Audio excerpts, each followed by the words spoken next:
but I can assure you one thing, it's a fantastic tale. Of course, I'm referring to the story told by my guest, George Adamski. I have a couple of books here, one that he wrote with Desmond Leslie. It's called, well, let me look and find out myself, Flying Saucers Have Landed. And we also have one other written by George Adamski. The title of it is Inside the Spaceship. And we're going to get the facts about the interior of the spaceships right now from our guest, George Adamski.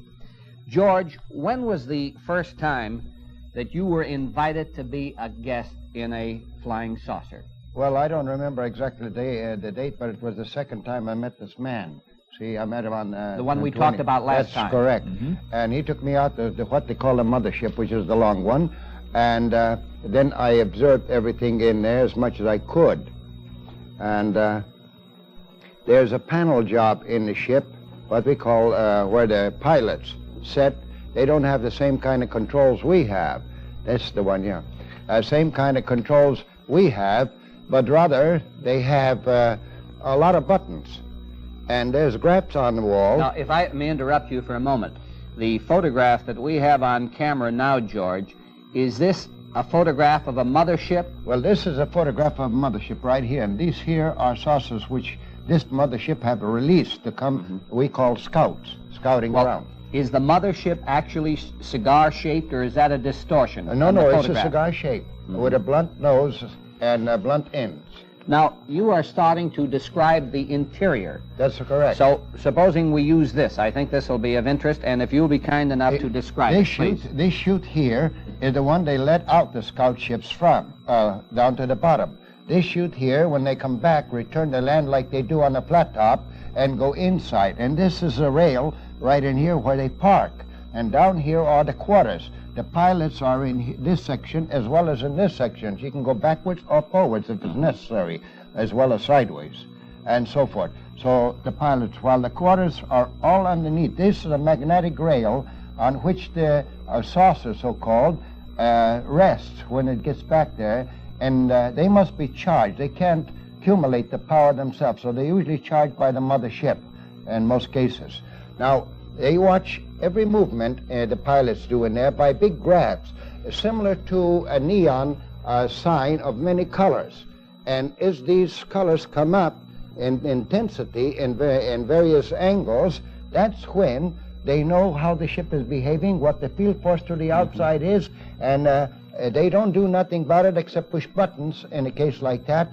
There's a big robot system. The whole thing is operated by a robot. The ships are moving so fast that even their human mind, further advanced than ours, could not cope with. How do you know that their minds are further advanced than ours? Well, George? due to the scientific development that we're just now beginning to realize and begin to adventure into that state with the NASA program, which has been set up by our government involving 82 nations of the world. The question that I'd like to ask you in reference to the mothership, did somebody give you an actual diagram of the mothership so that you could draw the one that we've just seen on camera? Well, I've stayed long enough to make a rough drawing. I'm not a good artist. How long were you in a mothership? In the mothership, well, on several occasions I was in a mothership, but then this one in particular that we're talking about, where I took the drawing, I was in there about 3.5 hours.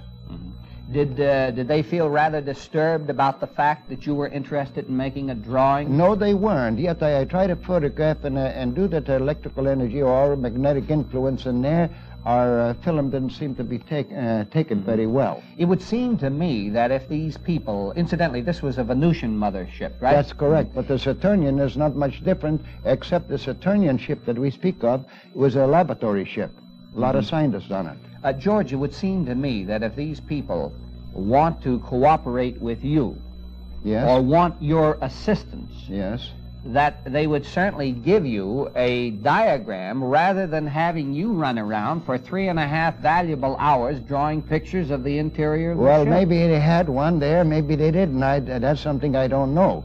But mere fact that that diagram and a few other things that I have gotten that way, and like the symbols that came in with that first book, they have now been deciphered, and I understand their ships under construction just according to the plan that is already deciphered from those, from the footprint. I had no plans on this. I hope that our director will be able to pick this up. If you can come in a little closer on this. I had no plans to show it, but George has mentioned it, and therefore it may be of some interest. You want to briefly describe what this is that we're looking at? That was a plaque dropped on December the 13th from the ship, and we never knew what it was. The University of Michigan tried to decipher it. They got a little ways and they couldn't make it. So it has been deciphered in Africa, in South Africa there, and also at other places. And construction of a ship is under process now, according to the decipher. In Africa? Yeah, yes, and I think the man eventually will be down here. At Who's least building it? Well, the man himself, in his own laboratory, has built it to prove up what he found in those funny markings to be true. George, the thing that amazes me in your story, and I must admit you're a very likable gentleman, I'd also like to tell our viewers that Mr. Adamski is 69 years of age. And right here in the studio, and I've been talking to him for some time now, and I talked to him the last time we did a discussion program with him.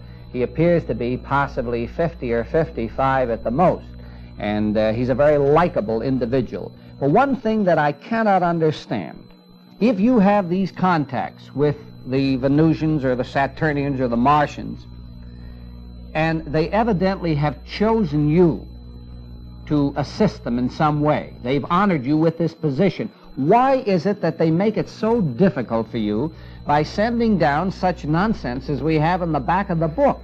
The truth is that it deals with what we call electromagnetic forces. What deals with it? The message? No, the message, yes.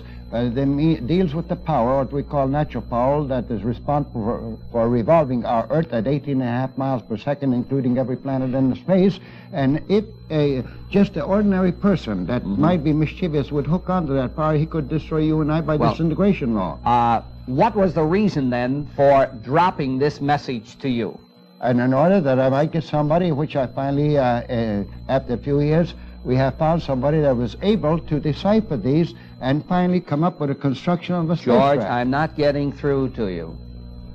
If they hope that somebody on this planet will be able to figure this out, wouldn't it be much simpler, because they have confidence in you, to say, George, we're going to give you the technical account of flying saucers and their working method of propulsion, but we're going to write it for you in English. Wouldn't this be the simplest way, instead of looking for a man in Africa? Well, that I don't know whether they write in English or they don't. They talk in English, so they should be able to write in English. Couldn't they talk to you in English, and wouldn't it be possible for you to write?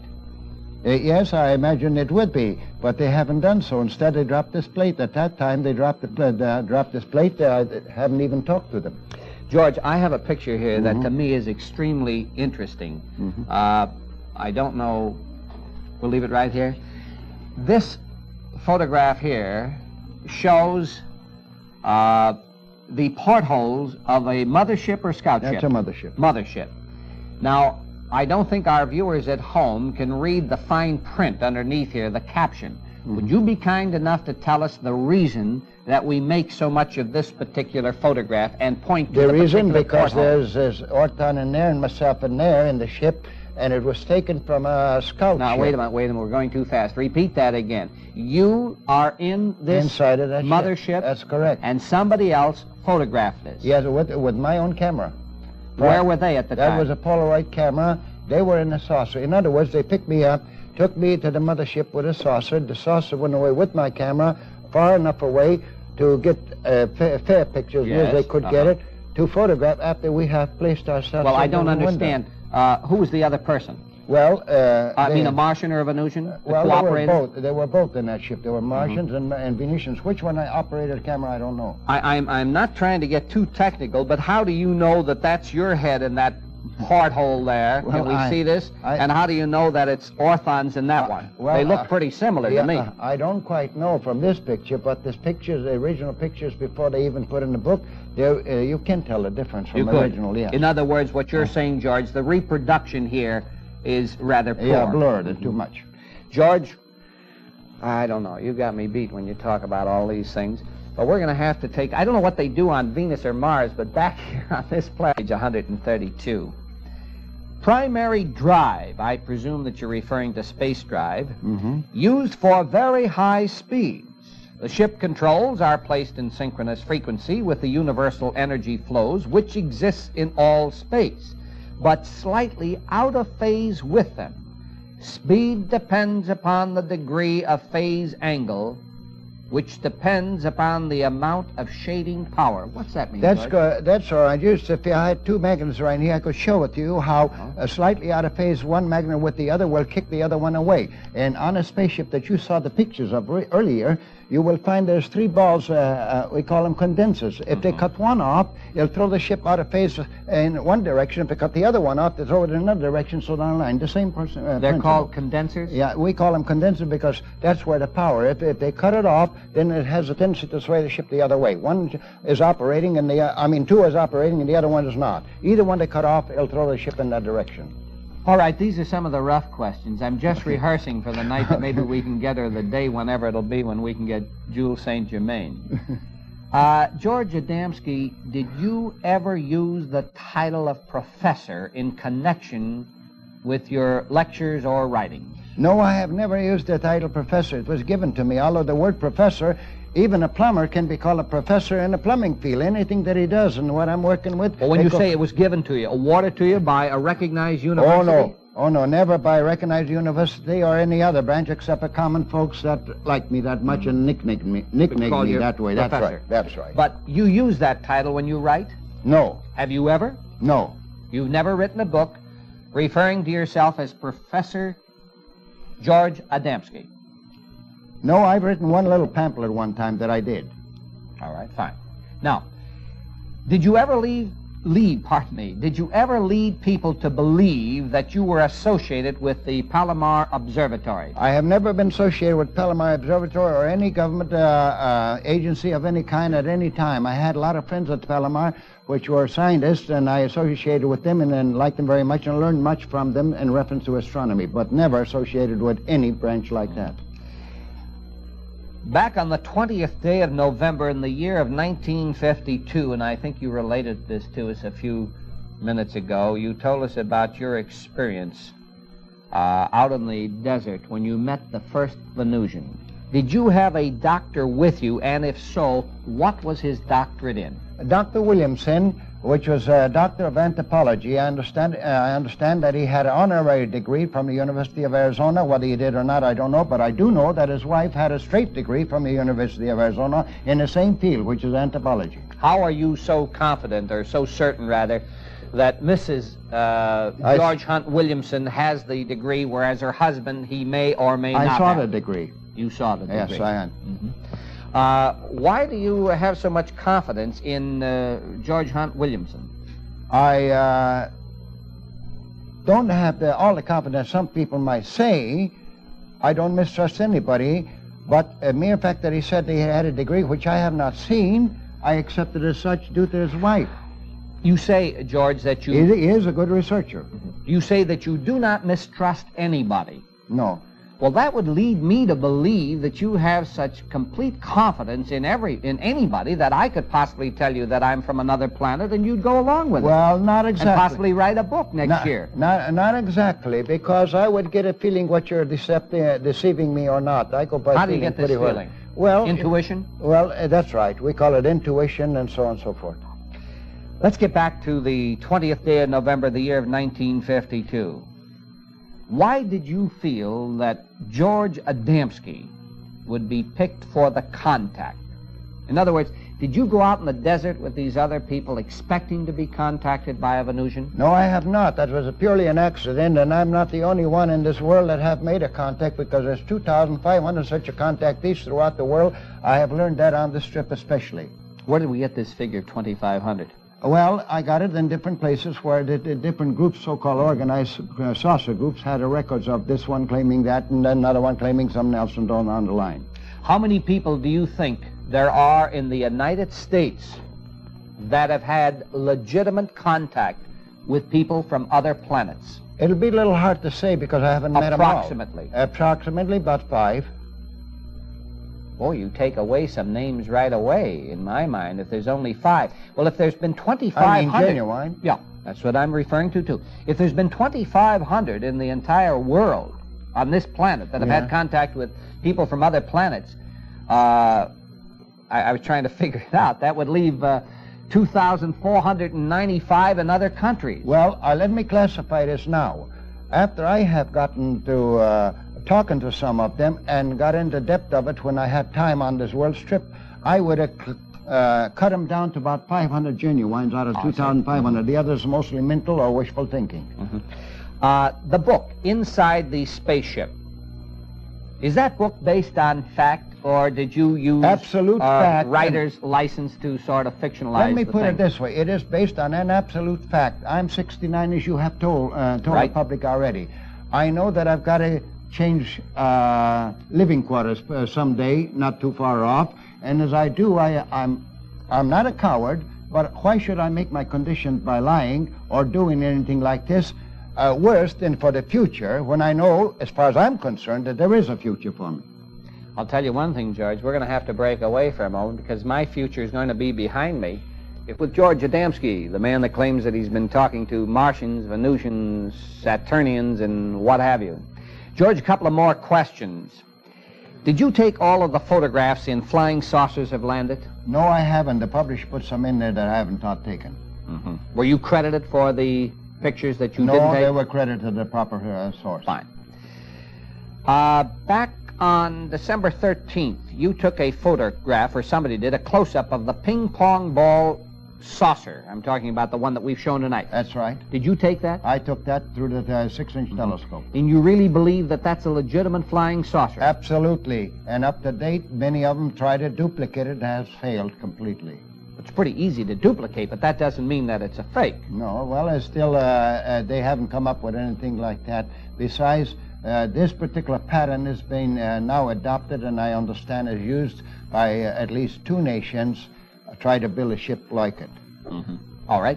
Now, are there any copies left of Pioneers in Space, which you personally published in the year 1949? There's none left because I only published 350 for the student body that I had at that time. They weren't really sold to the public in general. Did the Navy really buy up 50 copies of Pioneers in Space as reported in Fate magazine? That I don't know if they have, and if they bought it up, I don't know where they'd get them, because there was not that surplus, or I don't think that many people would have sold them. Another additional question. Is it true that back in the year of 1942, you submitted a fiction story to Amazing Stories which closely resembled your so-called fact story? That is not true, because I was breaking ground, clearing ground at Palomar Gardens at that time, working very hard and had no time for writing. Didn't even think about writing at that time.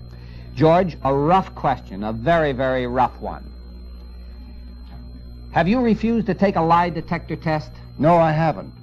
You never have? Never have. Has it ever been offered to you? Yes, but I've also involved other people that I knew would know the truth to have take the lie detector test with me at the same time. I have no interest in suggesting this to you, but if one of my viewers suggested that you should take a lie detector test, would you? Sure. Thank you. We're going to try to get George back with us in a couple of weeks, and possibly we can have Jules St. Germain, the attorney from Lynbrook, Long Island, with us. Until, get your aura checked.